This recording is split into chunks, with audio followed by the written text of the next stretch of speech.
Welcome to Something to Talk About from the Bainbridge Island Senior Community Center. We're sponsored by Fieldstone Memory Care of Bainbridge Island, which offers innovative and compassionate care, and they are accepting residents, in addition to offering day stay and respite programs.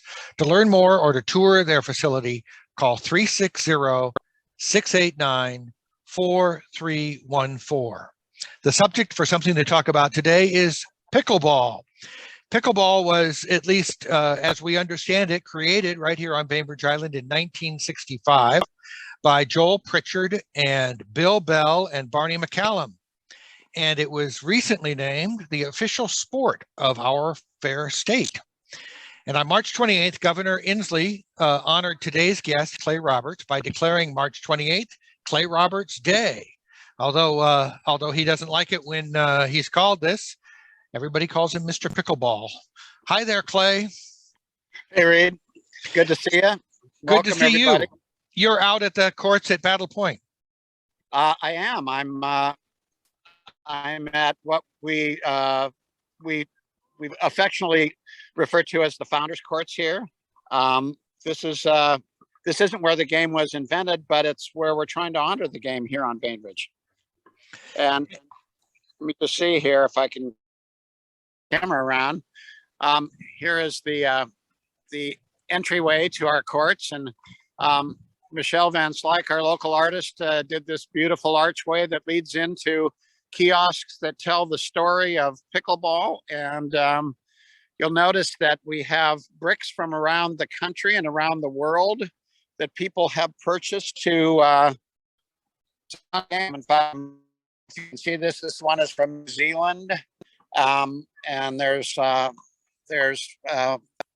from Canada, from the UK, and from all over the US. People bought bricks to support the history of the game. This is kind of Mecca for those who are really pickleball fanatics. Okay. And you would qualify as a pickleball fanatic, is that right? Well, I'm one of many. Again, if I can switch the camera on here for a second. If we look out on these courts, you'll see there's about 40 other people of various skill levels, but all addicted to the game. And we also have some people down here on the tennis courts using those courts. So we have about 7 or 8 courts active right this minute, and there were more people here earlier. So there's a lot of, this game, I have to say, is pretty addictive. So why is it so popular? Can you tell me a little bit about what the combination of equipment and skill and luck? I don't know what you'd say. Well, think of this as table tennis, but you get to stand on the court. If you played any kind of racket sport at all, it doesn't take, most sports take years to get proficient at it. Most of these people have not been playing for more than 2 years at most. But they love it. It's active, and it's really social. It may be the most social game I've ever played. People are very welcoming. There's more laughter and fun going on here. It's not an in-your-face, highly competitive. It's just a lot of fun. And let me just see again if I'll, so you can see it. I don't know if you can see this right now, but uh-oh, I muted you by mistake. I was trying to unmute myself. Okay, I unmuted me, I Great. think. Yeah, we see it. We see it. Yeah, and so it's played with a paddle that's a little bigger than a ping pong paddle, and a ball that's about the size of a wiffle ball. So it moves a little slower than tennis until you get to the net, because you're pretty darn close to each other at that point, and the ball moves pretty quickly. But so, I wanted to ask it's the combination of it's easy to learn. Go ahead. It's easy to learn. Did I lose you? It's easy to learn. Easy to learn. Easy to learn, hard to unmute. This is the latest in technology, ladies and gentlemen. So pickleball is maybe easier to master than Zoom. Is that possible to say? You're still muted again, Clay. I'm sorry. So many buttons on that little phone. Okay, can you hear me now? Yeah, yeah. So you're saying it's easy to play. Easy to play, inexpensive. I mean, the paddles, in fact, if you want to learn to play, you can come out here. We have free paddles to loan. And people will teach you the game. Mondays and Wednesdays are good days because there are people here to help newbies with the game. We have people from their mid 80s to 7-year-olds playing the game, and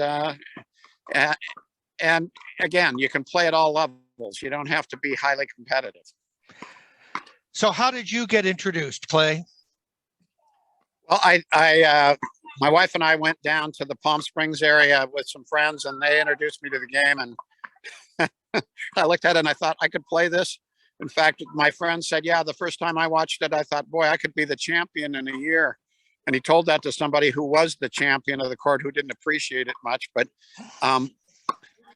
it is very easy to learn, and you can play proficiently after a couple times. Now, you worked with the Bainbridge Island Metro Parks District to put out these new courts. Can you tell us a little bit about what that effort was like? Yeah, I'm just going to focus on this court as we talk, just so you get to see. So we approached the parks. We were going to just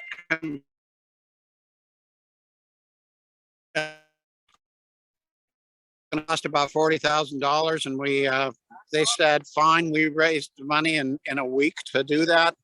The tennis folks didn't like the idea of us taking tennis courts, and so the parks, in their kind of wisdom, said, well, if that's the case, the money we're going to set aside for new tennis courts, we'll set aside for pickleball courts. They put up $300,000. We've raised over $200,000 to build this beautiful complex, 6 courts, a little. You'll see the umbrellas with the pickleball Founders Court logo on it, and a little kind of clubhouse at the end here that houses all this fun stuff. Here's a couple regulars coming off the court, and you can tell they're the younger guys on the court. Yes, we need some youth out here.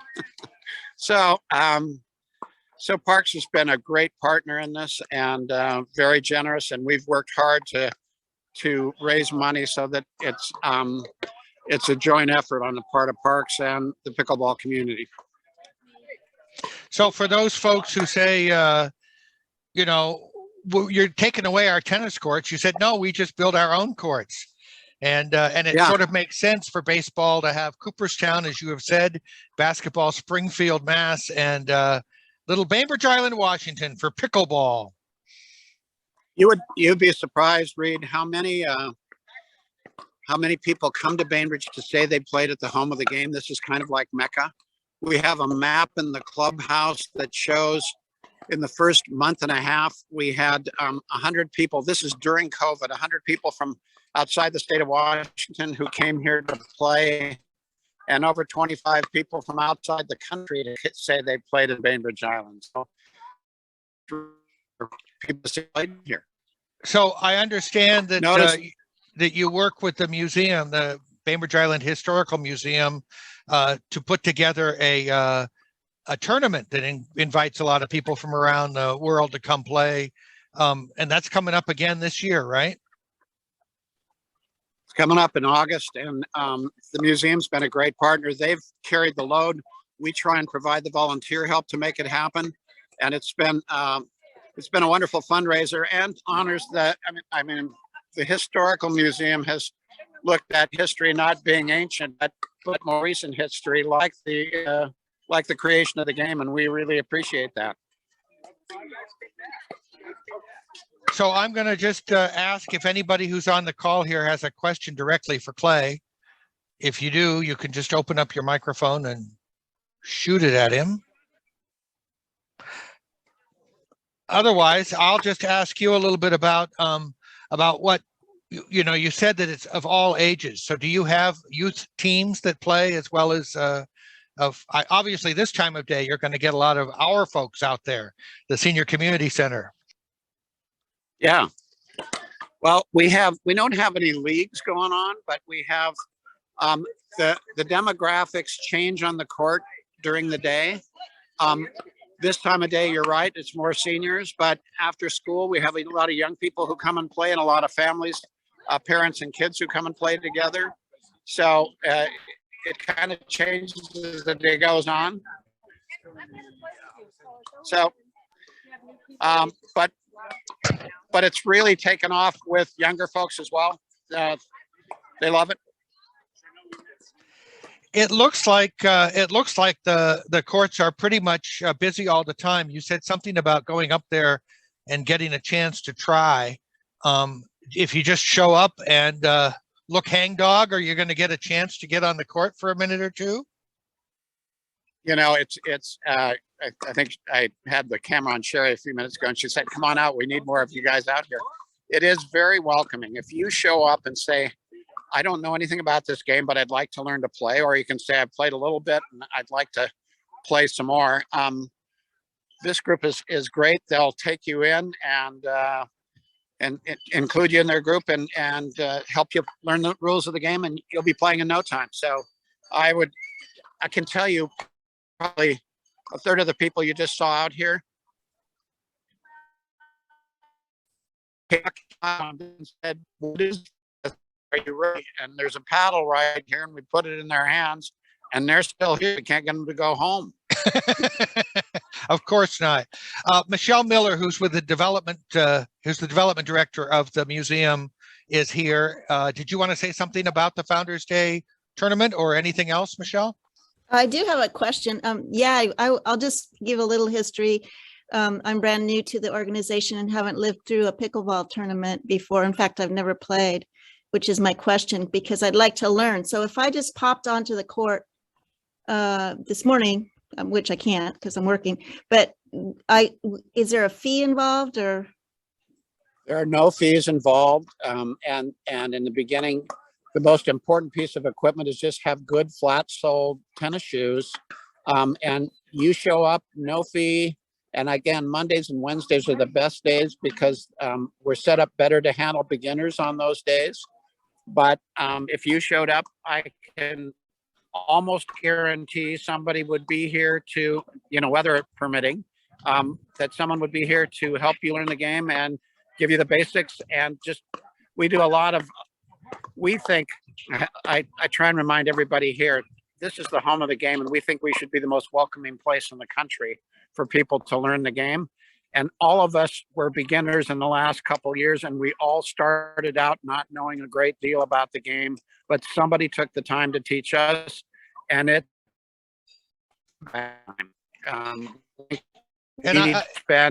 expectation is if you come out here, you help new people. And Michele, I think that if you need an excuse, it's required of your job that you learn this game. So I think you should head out there right now and explain to them that it's work. Yeah, and I just wanted to add that this is our third annual pickleball tournament. It is a fundraiser for the Historical Museum, and we're really happy to partner with the Pickleball Association and all of the work that they've put into the courts at Battlefield Point and the logistical help. We've got a good team of about 6 people on the committee, and most of them are with the association. So I'm really grateful to the association for all of the logistical help, especially during this first year of the tournament for me. And we also partner with the Parks Department. So I want to put a plug in for them too as a great partner. Well, I love it when lots of organizations work together. Yeah. That's a big plus around here. Thank you, Clay, for spending the time with us. Really appreciate it. And if you've enjoyed table tennis at the Senior Center, it's a nice transition to come over here. You can play both, and you'll have a great time, I think, at both venues. So come on out. Thank you. And that gives me an opportunity to say that we play table tennis Monday in the midday, and then Thursday nights and Saturday mornings. So if you can't find room on the pickleball court, or if it's raining, come down here. Anyway, have a lovely afternoon, Clay. Hey, you guys too.